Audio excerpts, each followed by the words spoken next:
Okay. I think we've begun the pod here, Mike. Right on, dude. There's How's a it lot, going? there's a lot of technical stuff here that I don't think I fully appreciated that James handles for me. I'm glad I don't got to do it. Tell me about it. I don't even know whether we're recording right now, but let's God hope so because I'm exhausted. I don't know that I could do this twice in one night. Plus, we How got drywalling go? oh my God. You know what it's like. I mean, It's the worst. boarding ceiling. You know what I mean? All day. Get this. You'd love to hear talk about impossible way of life. So, as a lot of people maybe know who've done any home renovations or anything, there's a lot of things that are you have to do after the fact because it's not, Yeah. the local bylaws don't allow you to do like an addition in your whatever, right? So, You better hope this isn't recording. hey, I didn't say I'm doing it actually. Okay. Yeah. Well, anyway, Theoretically. needless to say, it was one of those, you're gonna love this, one of those that I would like, there was no drywall up there. And it's a tight corner around the hallway and up the up into the thing. And my old man, he gave me one of these, he's like, I don't know that we're gonna be able to get those 8-foot sheets around that corner and up the stairs there. And I was like, Dad, don't worry about it. You know what I mean? Like, I know they'll Yeah. clear that corner. I know they're gonna clear that corner.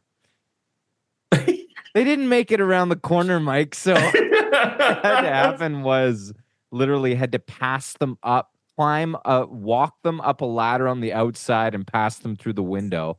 47 sheets Oh of my drywall God. and then drywall ceiling. So needless to say, I'm pretty tired at the moment, but Yeah. it's great to see you, buddy. Welcome back Yeah. to the show. You've got is that a new Canucks jersey on? You got This is an old CCM, but it's an but I old feel one. good. I feel good with it on. Like, Have, this is the one I'm going for right have now. you had it for a while? Yeah. That's no, but you got a new one, I thought. I got a Horvat. You okay? Like the Oh, black jersey with the skate. but you don't have anything new for this No. season. You haven't No. purchased a new. I tried. Yeah. Well, But for those of you listening, this is Welcome to Impossible Way of Life, your hockey NHL yeah. podcast. Hockey edition. Knuckleheads, the podcast.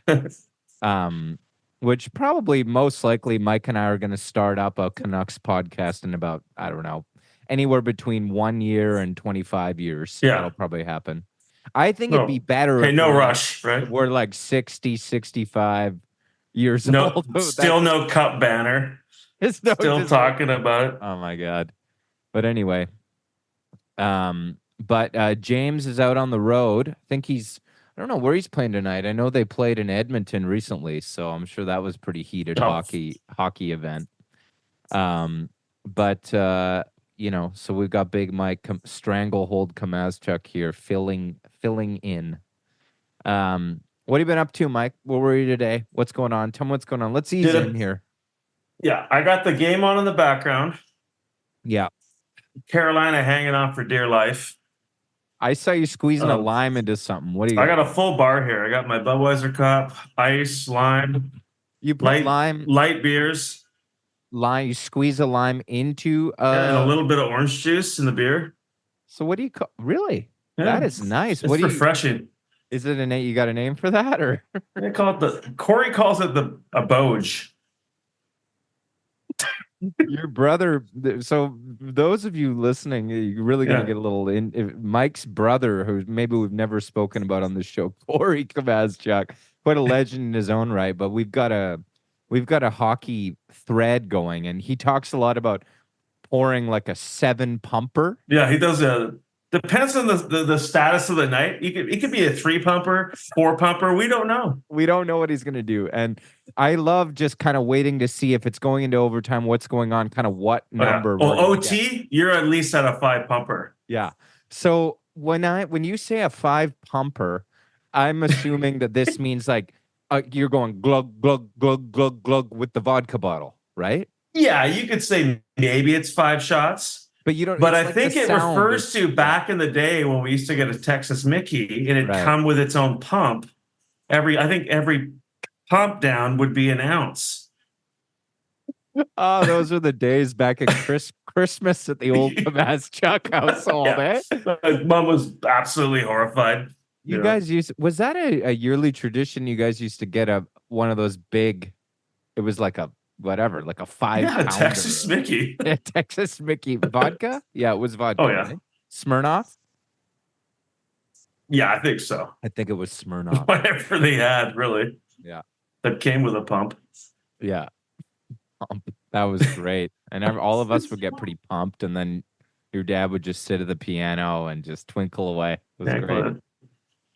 You know what's funny is speaking of those days, I've been working out in Surrey. Yeah. I've been taking the crew to the Kennedy's pub. Yeah.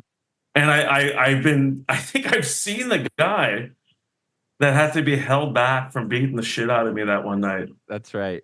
Well, we should tell that story because this is what people have tuned in here for today. And if they haven't, well, that's what you're getting. Because I don't know what else to talk about, really. But me and Mike, we go back a long way. And one of the highlights of my year always was around Christmas time. I used to get off work at the record store, and I used to hop on the bus. I used to go like bus, train, whatever. It was a long way to get out to Surrey, outside of Vancouver, to meet Mike and the family at the Kennedy's pub. Yeah. Was it? It was not like a specific event there. It would just be like there'd be like a. Hey, well, you know what we got into was that band Easy Money. Easy Money. Yeah, they were the cover. Really cool cover band that played there. They were really that good, was my dad's bar at the time. Still kind of is. Yeah. But we'd always used to go there on the weekends for after work because our shop was nearby. Yeah. And then you heard about it. And you're like, I gotta. They had see what it's about. It'd be kind of a.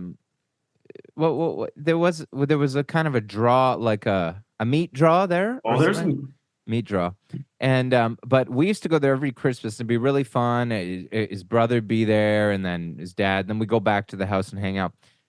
But that one year, it was one year that it would get pretty rough in there. And I think what happened is we witnessed a gang of Surrey ruffians, working class guys, kind of roughing up a young woman in there, right?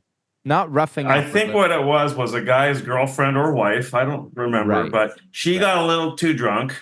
Okay. And she was getting wild, like dancing on the table and God knows what else. And he kind of manhandled her. Right. Like I seem to recall that he actually dragged her by her hair out the door. Okay. So we should clarify that this was very late in the night. It was kind of hard to make sense of what exactly was happening. And for the record, I didn't see any of this. This is just what I was told, because obviously if something like that goes down at a bar, everyone's talking about it. I mean, it's like it's a whole to do. So we get outside and we're waiting for Mike's mom to pick us up at the minivan at about 1:30 or something. And these guys come out and they come up to us and they basically the guy was like, this is Mike Komaszczuk for you, everybody. The guy was like, can you believe like that bitch or whatever, like acting like that, like, whatever. And Mike was like, he looked right at him and he was like, well, all I saw was you like, disrespecting that woman and like being, or I heard you were being, you were being. I was like, you don't touch a woman, basically. Yeah. Apparently wrong thing to say at the Kennedy's pub at 1:30. And basically, the guy, like him and his crew started rolling up their sleeves. They got one look at the two of us and they were ready to go. And what was the line the guy said? Well, his buddy was like, let me have him, Slim. He's like, Jimmy, let me have him. Let me have him. And we were pretty convinced that something was about to go down. Then all of a sudden, Rosie, Mike's mom, pulls up and peeled out and basically, and the sliding door to the back of the van opened. It was like as impressive as like a NASCAR pit stop. It really was. And the sliding door opened and she basically shouted, get in. She saw something going down and she just took off. And it was quite the saved my ass. Because to be honest with you, I don't really remember any of that. Yeah. Like him. It wouldn't have been bad. I wouldn't have been able to defend myself, I don't think, in the state I was in. We would have got our asses kicked. Oh, yeah. Sure. But, you know, Mike, you and I avoided quite a few narrow escapes in our day.